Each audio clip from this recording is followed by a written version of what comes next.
Today we're going to have a look at how you can remove a background in Photoshop for iPad.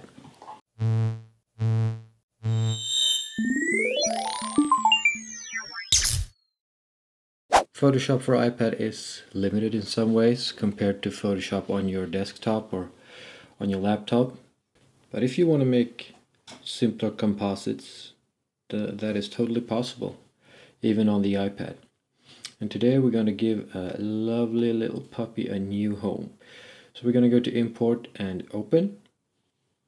I have to remember to do it with the mouse and not my fingers. We're going to go to wherever you have your photo, your files, in this case, and we're going to open up this cute ass dog. Hello, puppy. Now what we're going to do is we're going to keep the puppy, we're going to keep the table, and we're going to remove the background, and we're just going to add another background. So we're going to go to the selection menu, we're going to select our subject. Now here you get deselect, mask, erase, invert, and a few other options. We're just going to mask it, bop, and our doggy is free. We still want the table. Now if you were to do this the wrong way and mask out the little puppy, you go to the filters and adjustments icon, and then you choose invert. Simple as that. You could also use the command I if you're using a keyboard, just like in real Photoshop. To add the table, we're going to go to the selection tool and we're going to use the smart selection, and we're just going to paint the table. Now we go back to the mask and we fill this with white, and there we have our table.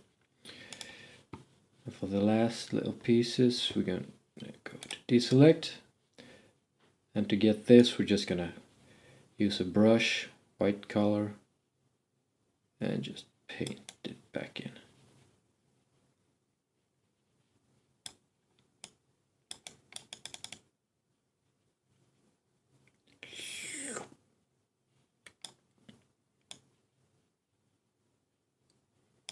And there we have it. Doggy is free.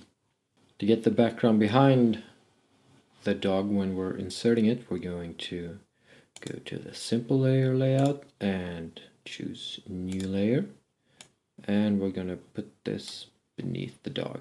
The reason we're going to the simple layer is because right now if you go to the advanced layer, oh, you can't move these. You can't move these. Can't select 0 layers. Alright, thanks for letting me know. No, you can't.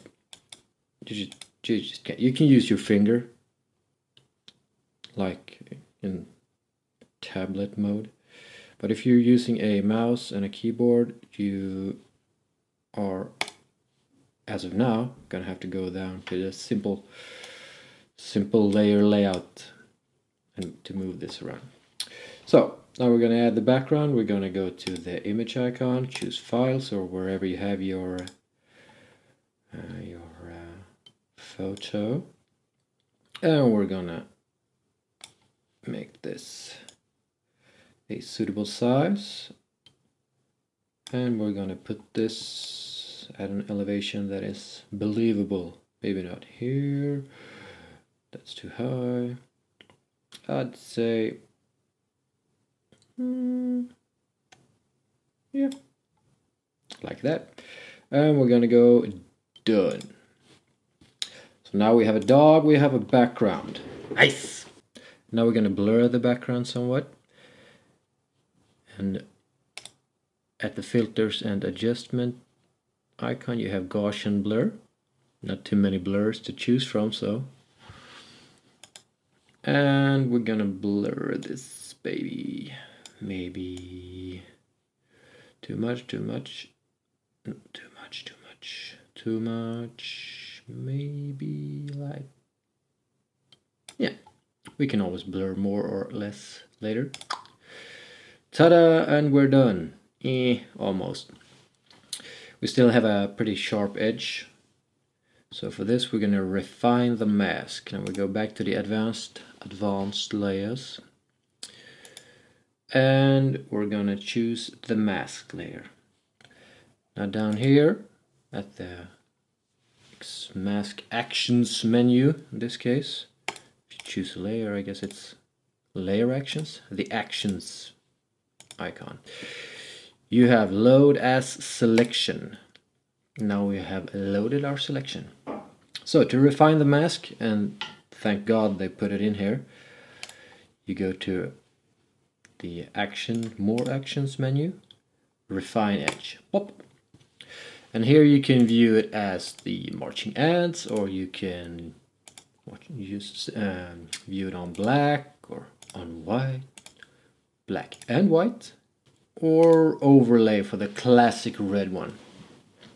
I'm gonna go with overlay, and if you've ever done this in Photoshop on a computer, it's pretty much the same.